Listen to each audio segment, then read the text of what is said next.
qué bonita introducción. Muchas gracias. La luz. No sé, ¿qué parece? ¿Qué les parece? ¿Que la luz está bien? Sí. Bueno, entonces mantenemos la luz.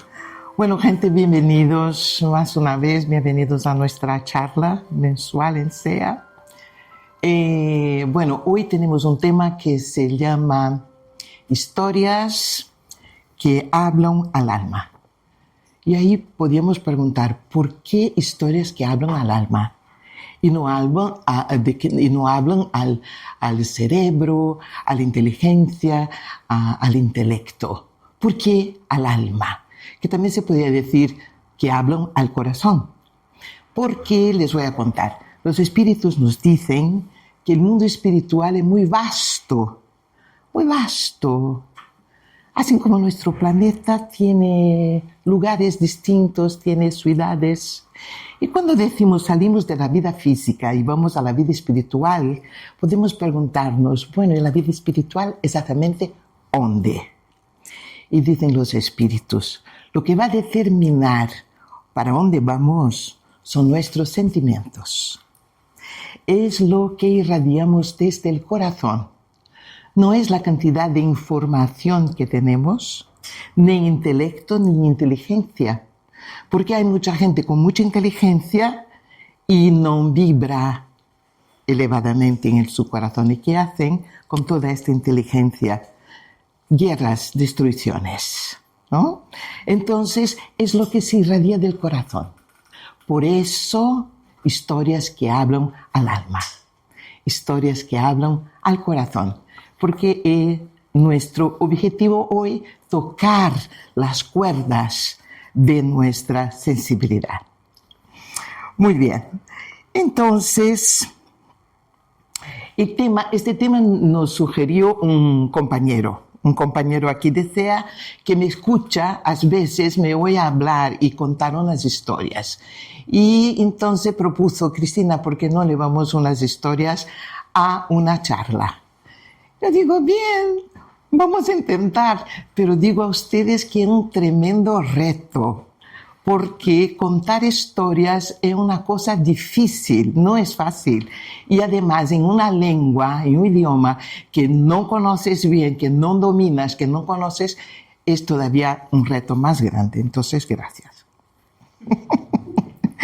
Bueno, pero vamos a compartir con ustedes relatos, historias, todas historias reales y que están basadas siempre, vamos a ver que siempre en estas historias hay un mensaje, por aquí está mejor, pero aquí voy a estar adelante de la... Entonces, historias que traen para nosotros los valores, los principios y las enseñanzas espíritas. Entonces, que nos van a llevar a pensar un poco y reflexionar, se dice así, ¿no? Sobre estas enseñanzas, las enseñanzas espíritas. Esta es nuestra intención. Y quizá incluso nos lleva a pensar sobre alguna duda, alguna cuestión que tengamos personal, ¿no? A una inquietud personal.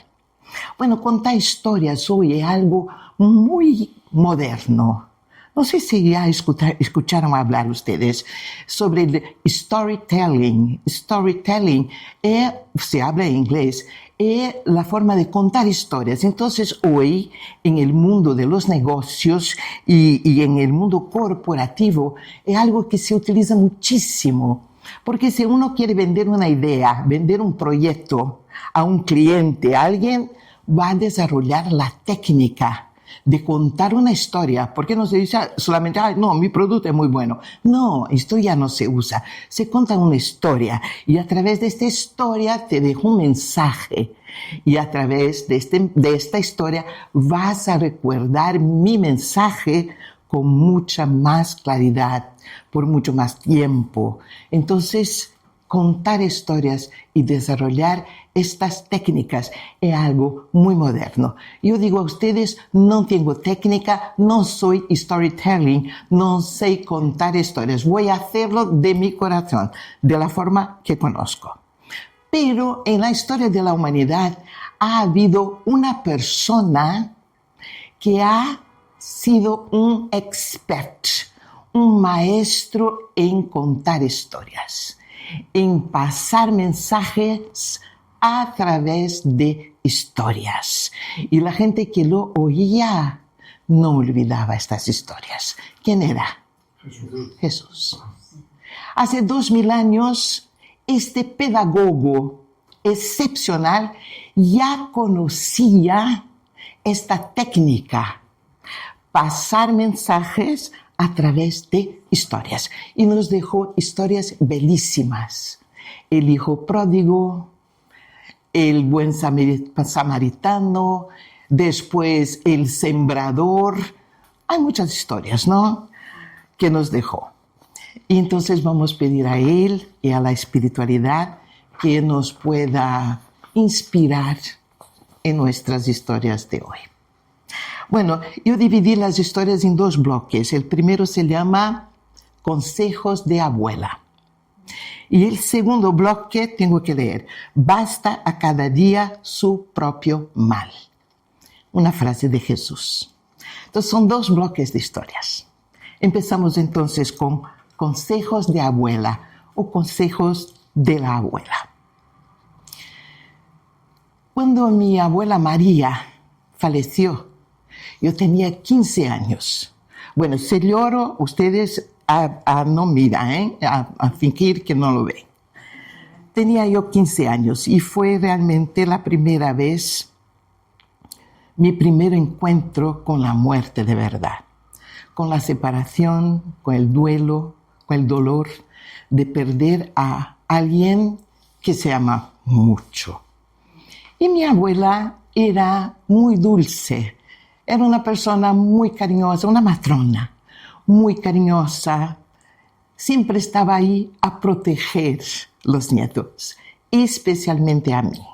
Especialmente a mí porque mi mamá, para ella, la psicología y la pedagogía se resumía en una buena chancla y una buena vara que encontraba ahí en el patio de la casa. Y especialmente conmigo, no sé, la más grande, ¿no?, de los hijos, tal vez. Tenía un poco más de cuidado con los pequeños, pero la más grande con la chancla. Y mi abuela yo la sentía como si fuera un ángel de la guardia encarnado, porque en su regazo yo tenía toda la protección que necesitaba. El consuelo, la protección, estaba siempre, siempre allí conmigo. Y yo la amaba mucho. Todavía la amo. Bueno, un día estábamos ahí, llegó el médico. Mi abuela había tenido un derrame cerebral.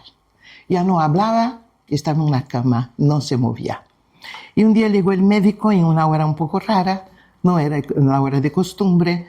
Miramos la cara de mi madre, de mi tía, estaban muy preocupadas, muy afligidas.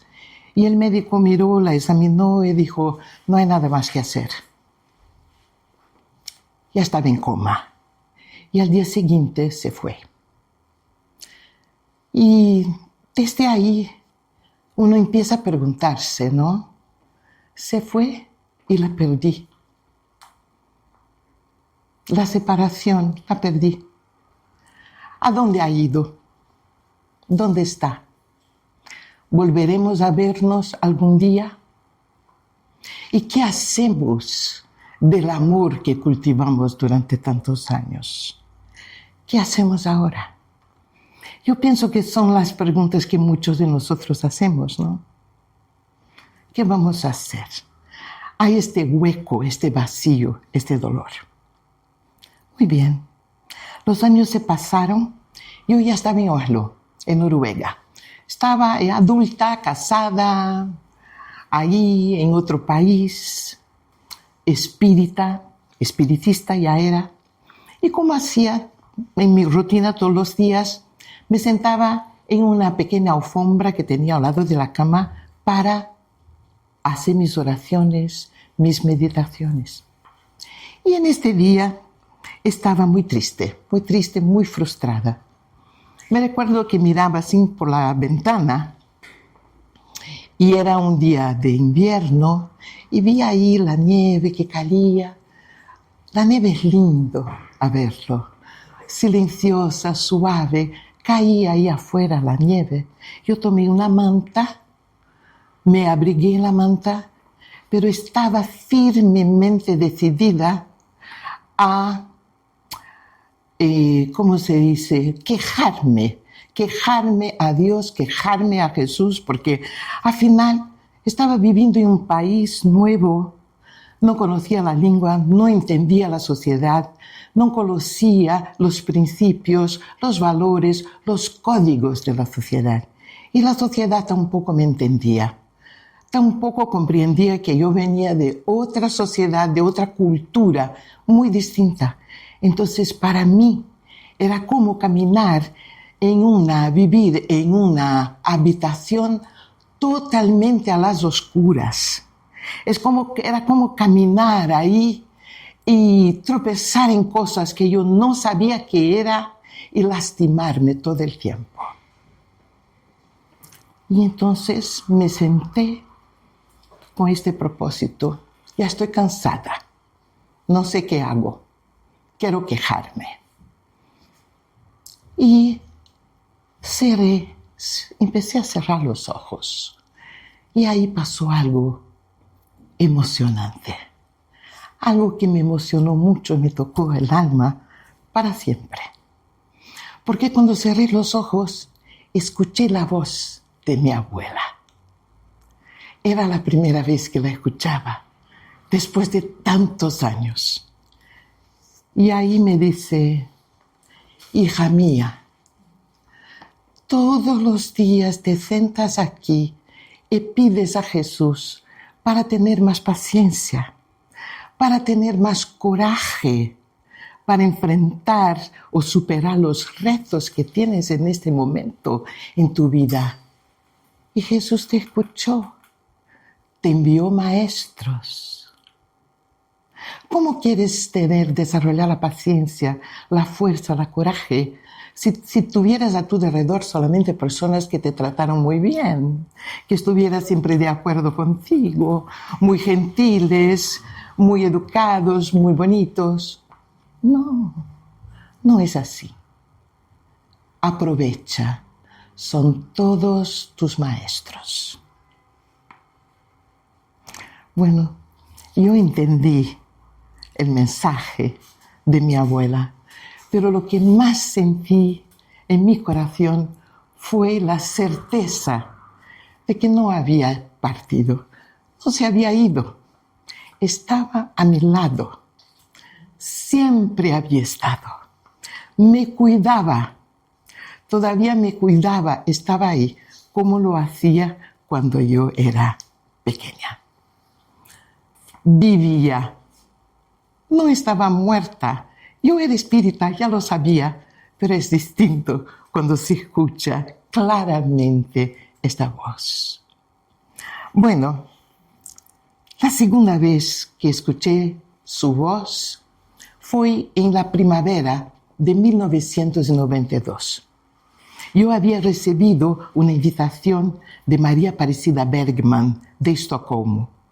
Fue la señora que fundó el grupo de estudios espíritas Allan Kardec de Estocolmo.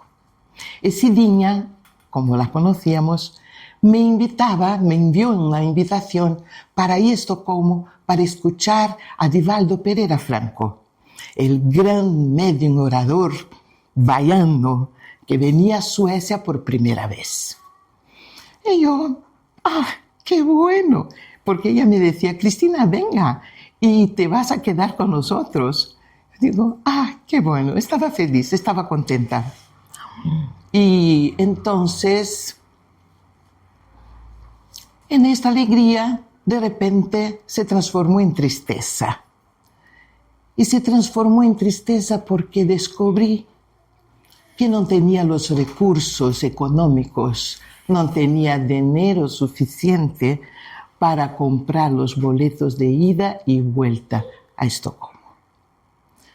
Y bueno, Otra cosa curiosa que había pasado, mira, los vecinos del apartamento al lado habían sacado una alfombra que había en su apartamento, en su piso, ahí en el recibidor. Sacaron la alfombra y nos llamaron para ver, porque por abajo había una madera bellísima, súper bonita. Ellos pulieron, trabajaron un poquito la madera y quedó maravillosa. Yo digo, hago lo mismo, claro, y llegué en casa y digo, a sacar de ahí esta alfombra vieja y fea y sucia. Y levantamos la alfombra, yo y Claudio. Pero qué frustración, qué tristeza. Por abajo no había una madera bonita, había ahí una estructura de madera así, pero era horrible, fea. Estaba ahí solamente para, ¿cómo decir?, sustentar, ¿no?, la alfombra que estaba por arriba. Y yo digo, Dios, ¿y ahora qué hacemos? Bueno, ahora ya empezamos, sacamos todo. Y sacamos ahí esta alfombra del recibidor. Y esta vez de suelo muy feo, ¿no? Bueno, algunos días se pasaron y de repente nos llega el dinero, un trabajo. Nosotros vivíamos de la música y vivir de la música es así. Un día tenemos, otro día no. Y después, cuando viene el otro, no sabemos. Así es. Y hay que aprender a vivir de esta forma. Y de repente nos llega el pago de un trabajo que habíamos hecho. Yo digo, qué bueno, ya tengo lo suficiente para comprar un nuevo suelo para mi recibidor. Bueno, y voy a hacer como hacía todas las mañanas, voy a hacer mis oraciones y mis meditaciones. Me siento en mi alfombra como siempre y digo, sí, pero un momento, también hay la invitación de Cidinha de Estocolmo. Claro, el dinero no daba para las dos cosas. Yo digo, bueno, yo cambio el suelo de mi recibidor y voy a Estocolmo una otra vez. En otra oportunidad, seguro que Divaldo vuelve, ¿no? Entonces voy después. Y me siento, cruzo mis pernitas para hacer mis oraciones, mis meditaciones. Y cuando cierro los ojos, otra vez escucho la voz de abuela. Y abuela me dice, hija mía, ¿qué es más importante?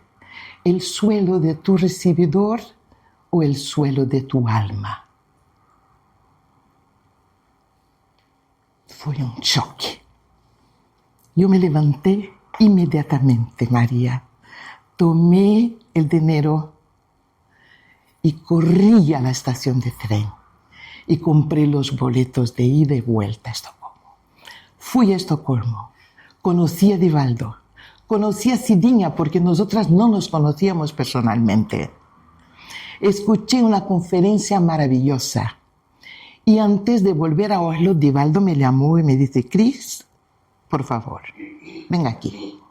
Mira, el próximo año quiero ir a Oslo. Prepárame todo porque quiero hacer una conferencia en Noruega. Bueno, y al año siguiente veo Divaldo. No hice una conferencia, hice 2 conferencias. Y cuando se fue, ya la energía, la fuerza que necesitábamos para el grupo, el centro espírita que teníamos fundado hacía muy poco, ahí estaba. Nos dio esta fuerza, este vigor, esta energía y también la posibilidad de empezar a trabajar con el moderno movimiento espírita de Noruega. Y ustedes pueden preguntarse, Cristina, ¿y qué pasó con el suelo de recibidor? Bueno, cuando volvimos de Estocolmo, es que suele ser así las cosas espirituales. Empieza a llegar invitaciones para trabajar. Un trabajo aquí, otro ahí. Y muy rápido ya tenía otra vez los recursos económicos. Y no era para cambiar, para tener el suelo nuevo solamente de recibidor. Cambiamos de todo el piso, todo el apartamento. Teníamos ya recursos para esto. Así fue. Bueno, Divaldo volvió a Noruega muchas veces.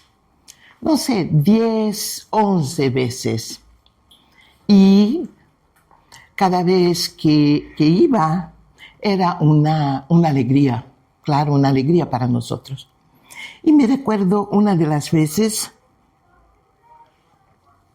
en 1997, me recuerdo muy bien, llegó ahí con un montón de gente de Suecia, de Estocolmo.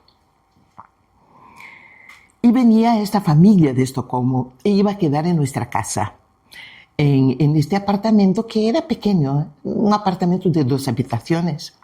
Y estaba esta familia. Además, tenía que cuidar, coordinar 2 eventos, 2 conferencias. Con Divaldo iba siempre Solveig Nordström, esta sueca maravillosa que vivió más de 60 años en Alicante, en Benidorm. Y Solveig fue la persona que salvó Lucentum de las máquinas que querían sacar de ahí las ruinas de Lucentum para construir pisos de apartamento.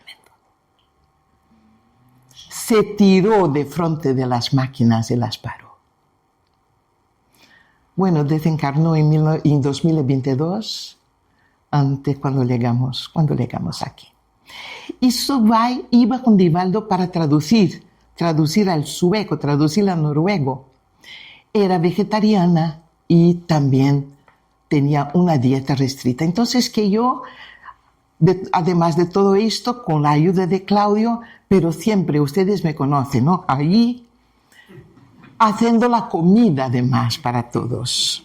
Entonces estaba muy nerviosa, estaba un poco tensa, nerviosa, toda esta gente tal. Bueno, compré unas flores y me recuerdo que bajé las escaleras y fui ahí a recibirlos, ahí abajo. Subimos las escaleras, Divaldo adelante. Y cuando llega de frente, en la puerta del apartamento, yo digo, Divaldo, abre, entra. Y le abrió la puerta y paró un ratito. Yo lo percibí. Paró un rato y después entró. Bueno, entramos todos, comemos, después nos sentamos para charlar un poco. Y Divaldo entonces me mira y mira a la gente y dice, hoy, cuando llegué aquí, me recibió en la puerta la abuelita de Cris. Y me dijo, Divaldo, bienvenido a nuestra casa. Mi nieta está nerviosa, tensa. Cuídala. Cuídala un poquito. Bueno, amigos, estas historias para decir a ustedes, bueno, claro que cuando dijo Divaldo esto me saltaron las lágrimas. Era imposible no llorar, porque era la confirmación de todo lo que yo sentía, oía. Era la confirmación, porque era un medium espectacular, ustedes saben, ¿no? Veía el mundo físico, el mundo espiritual igual. No podía manejar, porque a veces no lograba distinguir una cosa de la otra.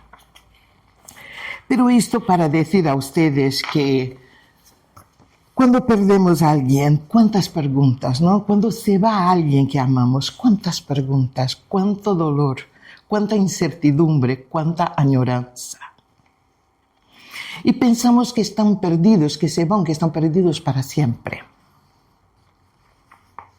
No están. No están muertos, están vivos. ¿Y sabe qué dicen los espíritus? Dicen, nosotros muertos. ¿Pero cómo? Nosotros tenemos un cuerpo maravilloso, bellísimo, leve, liviano. Vamos donde queremos. Deslizamos deslizamos, volamos de un lado a otro. A veces nos desplazamos con la velocidad del pensamiento. No tenemos enfermedades, no tenemos dolores, no tenemos hambre. Nosotros muertos. Muertos están ustedes.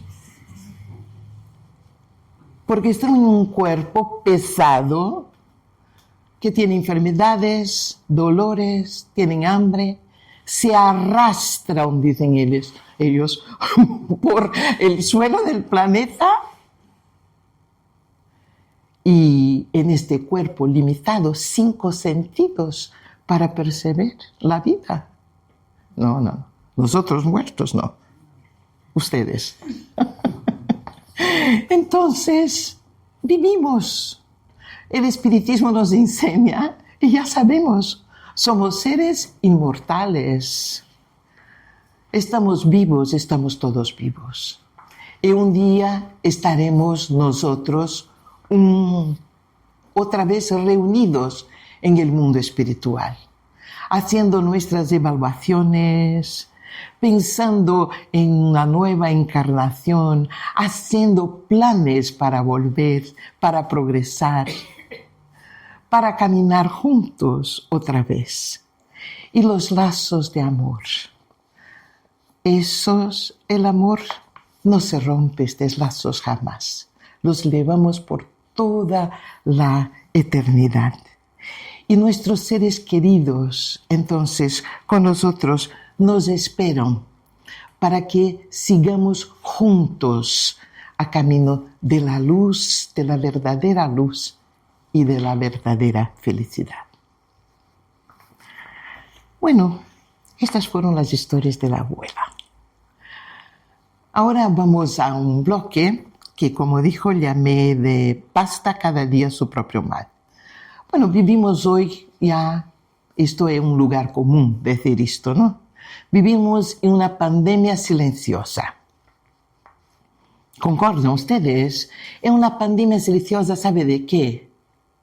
Se llama ansiedad y depresión. La Organización Mundial de Salud dice que más de 1.000 millones de personas en este planeta sufren de disturbios mentales y los más comunes son la depresión y la ansiedad.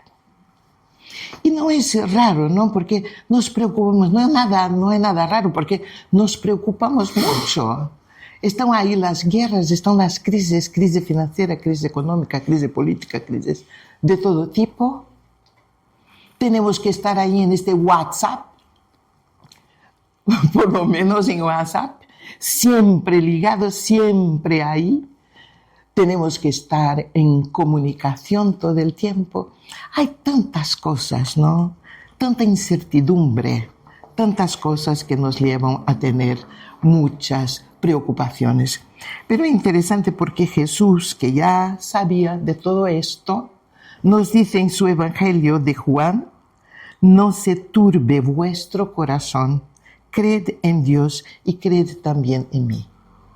Creer en Dios porque estamos inmersos en este amor, en esta sabiduría divina.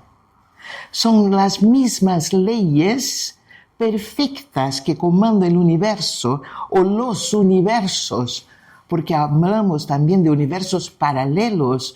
Son las mismas leyes sabias, amorosas, perfectas que comandan nuestra vida, que están ahí haciendo todo, de todo, un mecanismo perfecto para que nosotros podamos aprender de la mejor manera posible y sermos felices.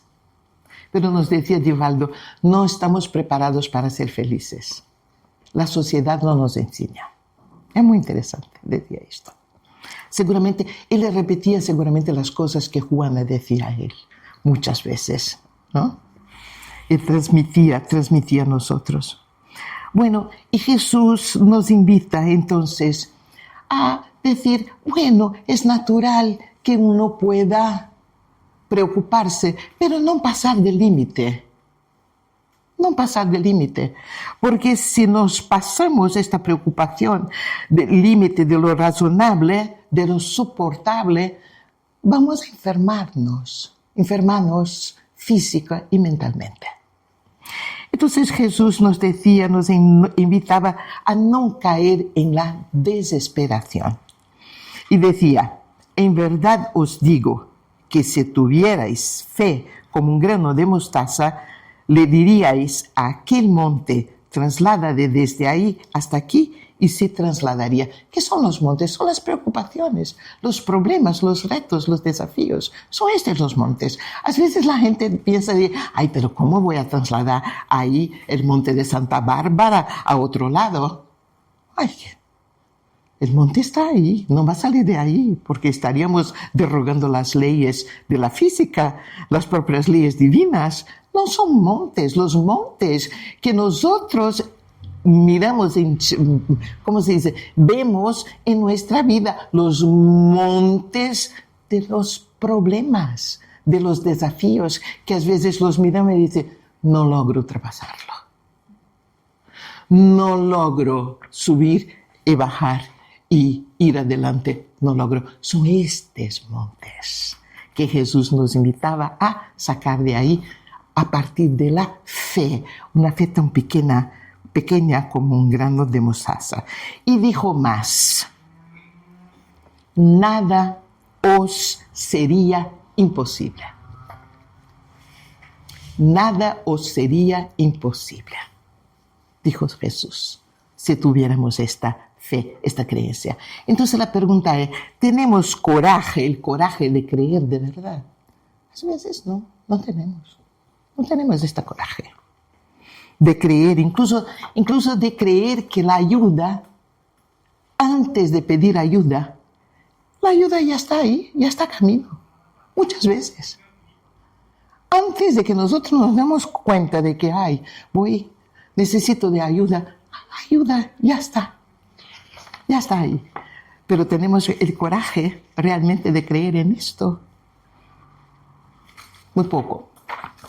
Entonces, voy a contar una historia de Chico Xavier que se llama Una deuda pagada por el más allá. Muy rápido. ¡Ay, Dios, por favor! Bueno, Chico Xavier no necesita introducción, ¿no? Ustedes saben, la mayor antena psíquica de su tiempo. De sus 92 años vividos, 72 dedicados a la mediunidad y a la caridad. 72 años sin interrupción. Voy a salir de vacaciones. No, Chico Xavier. Sin interrupciones. Muy bien. Chico tenía muchos hermanos, pero había un hermano especial, se llamaba José, que era un hermano así más cercano, más íntimo. Porque José comprendía la misión de Chico, los otros tal vez no. Pero José sí, y le ayudaba muchísimo. Habían juntos fundado un centro espírita en su ciudad natal. Y José le ayudaba en el centro espírita.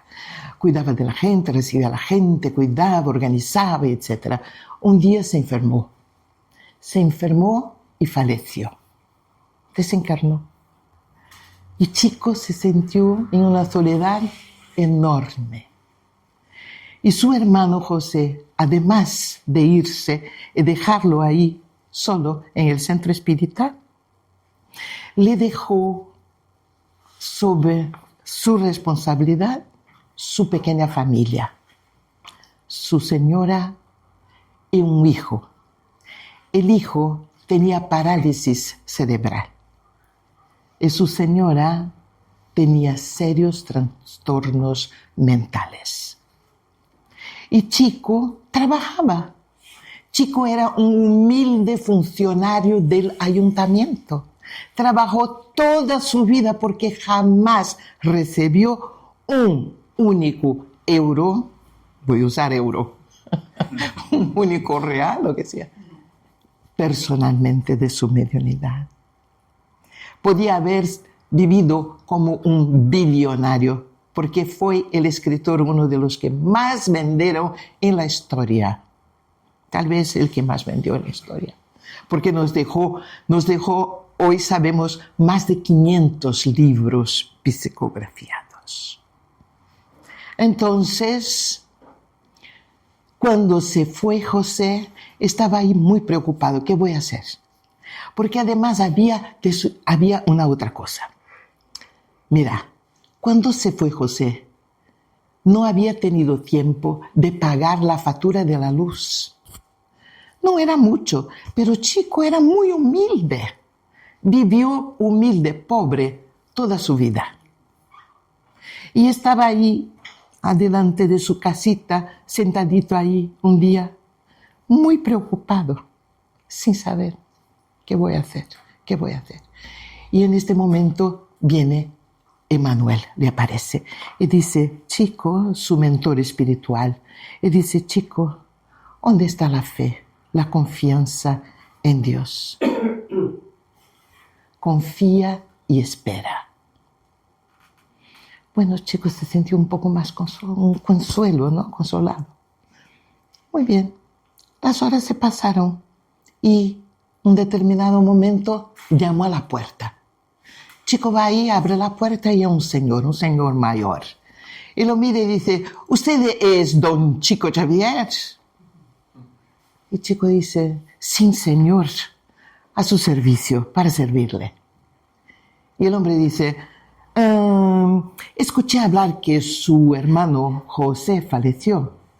Bueno, es que José me hizo un trabajo y yo no tuve oportunidad de pagarlo. Entonces vino aquí hoy para pagarle. Aquí está la cantidad acordada.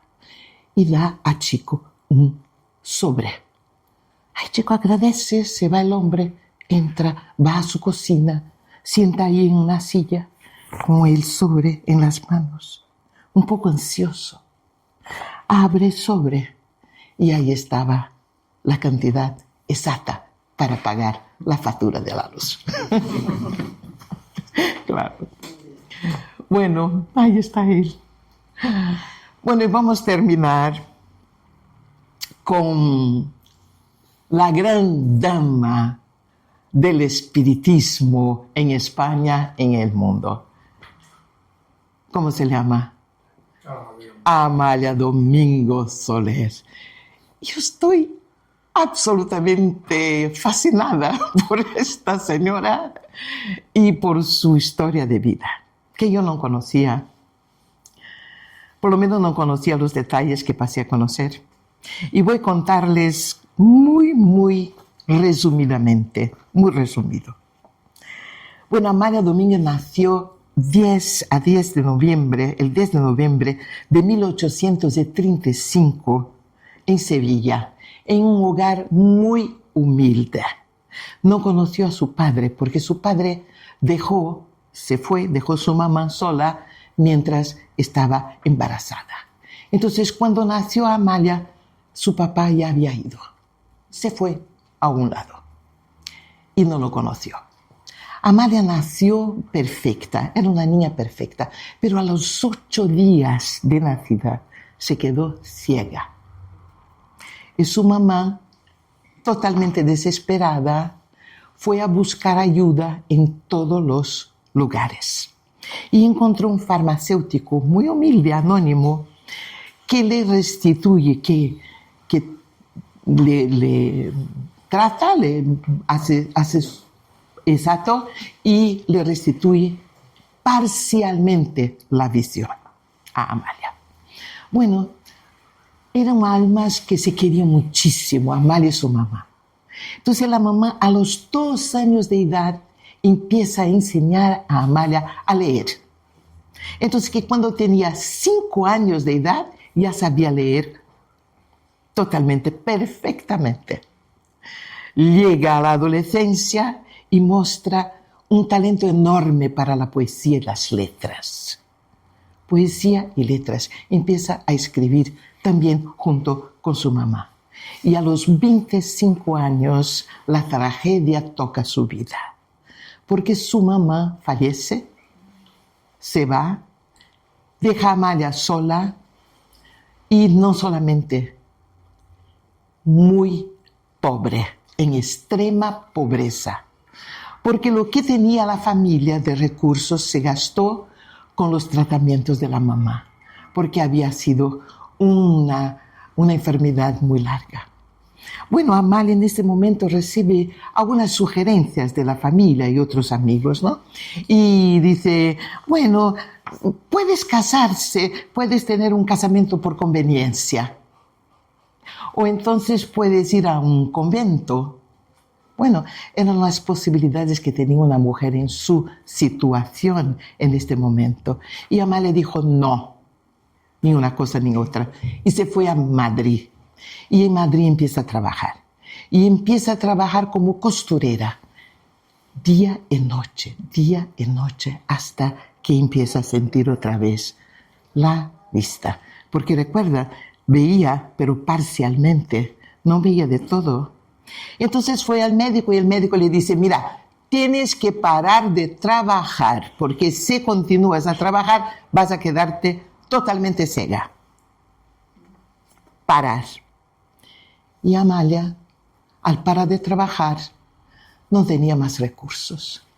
Y se torna mendiga, porque vuelve a las casas donde trabajaba como costurera para pedir comida. No tenía dinero para comer. Toma su ropa, la ropa que tenía, y la empeña para poder comer. Empeñó sus ropas. Y desde ahí, cuando está en esta situación desesperadora, tremenda, llega a pensar en quitarse la vida. Pero en vez de quitarse la vida, claro que no, fue buscar la religión, fue buscar a Dios, fue buscar una respuesta para lo que pasaba con su vida, para lo que pasaba con ella. Y empezó a escuchar sermones en la iglesia católica y también en la iglesia protestante. Iba a las dos. Pero los sermones no llenaban su corazón, porque no respondió a sus preguntas. Pero ¿por qué la vida? ¿Por qué así? ¿Por qué a unos tanto y a otros nada? Pero en la iglesia protestante conoció a una persona, a una chica, hice una amiga en Gracia, y en Gracia la lleva a un homeópata. Y este hombre dice, bueno, le voy a tratar. Pero hay una cosa, no puedes pensar en volver a trabajar. Hay que parar totalmente. Te doy las medicinas, hay que tomar las medicinas, pero hay que reposar. No tienes que estar por ahí a caminar, reposar. Y de ahí Amalia pasa a frecuentar un comedor público. Y en este comedor público encontraba todo el tipo de desgracias, de tormentos, todo el tipo. Y estaba ahí. Y sus preguntas, sus dudas, sus preguntas sobre la vida, la justicia divina, se profundizan más y más. Y un día, este médico, mira qué interesante, gente, mira qué cosa, este médico que se declaraba materialista, percibe que Amalia tiene interés en estas cuestiones y le dice, ay, mira, ¿sabe qué? Conocí a un grupo de gente loca. Y esta gente dice que nosotros tenemos un alma y esta alma sobrevive a la muerte. Y una cosa más loca todavía es que se puede comunicar con estos muertos. Son totalmente locos, pero hacen unas preguntas así como tú lo haces. Creo que le va a gustar de conocer. Mira, tengo aquí un periódico, se llama El Criterio Espírita. Te voy a leer un artículo, ¿quieres? Y Amalia dice, sí, claro que quiero. Lea. Y el médico tomó el periódico y empezó a leer el artículo. Y ahí hablaba sobre la reencarnación, la inmortalidad del alma, la ley de acción y reacción. Y cuando termina, Amalia dice, gracias, ya tengo las respuestas que buscaba. El espiritismo me entregó la verdad. Tiene la verdad.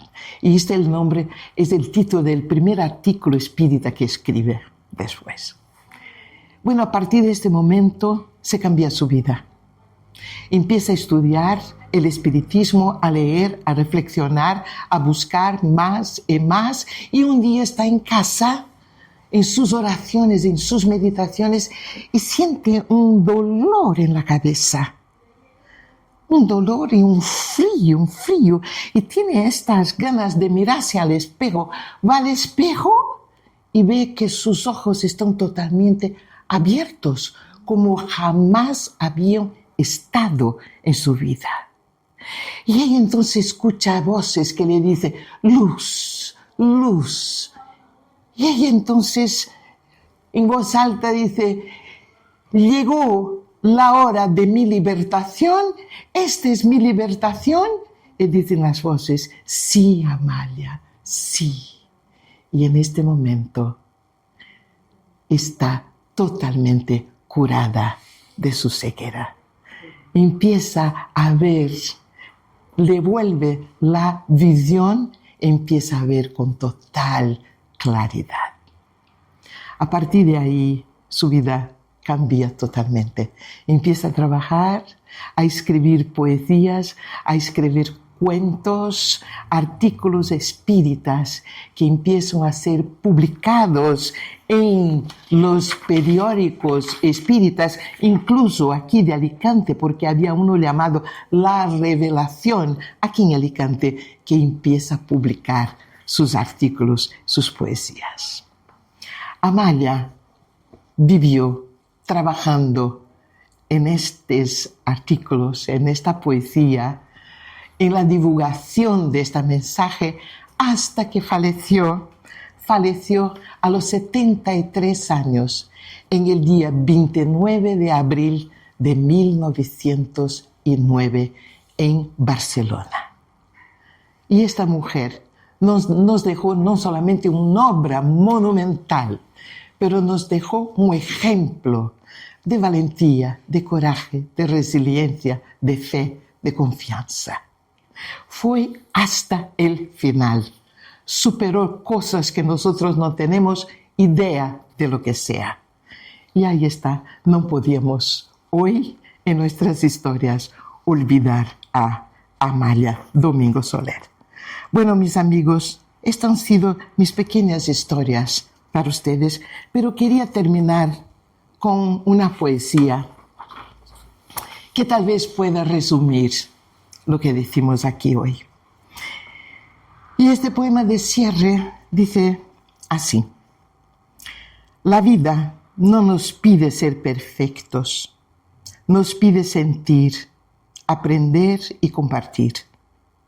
Nos atraviesan silencios, días a veces difíciles, dolores que no siempre entendemos, pero nada es en vano, nada se pierde en el camino que tenemos. Todo puede transformarse, todo puede volverse luz. No estamos aquí solo para vivir historias, sino para permitir que las historias vividas, otras vidas permitan fluir. Una palabra que consuela, un gesto que abraza, una experiencia que enseña. Y sin saberlo, en algún lugar, en algún momento, alguien necesitará exactamente de nuestra palabra y aliento. Por eso, no escondas tu historia. No calles tu verdad. Porque aquello que te dolió puede ser alivio para otro. Aquello que aprendiste puede iluminar todo. Y entonces comprendemos que vivir no es solo existir, sino sentir, compartir, amar, llorar, caer y levantar. Ayudar a encender la luz en el corazón de los demás. Muchas gracias.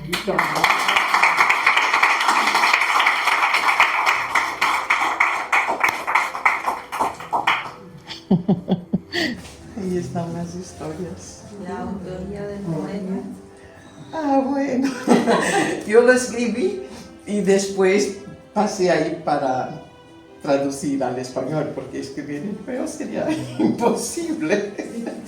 Entonces, después arreglé un poquito y tal, pero es así. Que lo que nos has comentado al principio de la modernidad de explicar las historias es lo que Jesús llamaba parábolas. Sí, exacto, Que es la transmisión que se ha utilizado durante muchas generaciones de las antiguas a la gente joven por medio de las parábolas, para que entendamos. No sabían leer, no sabían escribir, y era la mejor manera de poderlo divulgar. Exactamente. Ahora le cambian el nombre y dicen que es moderno. Sí, ahora es muy moderno, se cambia el nombre, se pone ahí una palabra en inglés y la cosa está muy moderna. Claro, Me cuesta ahora mucho. ponen inglés.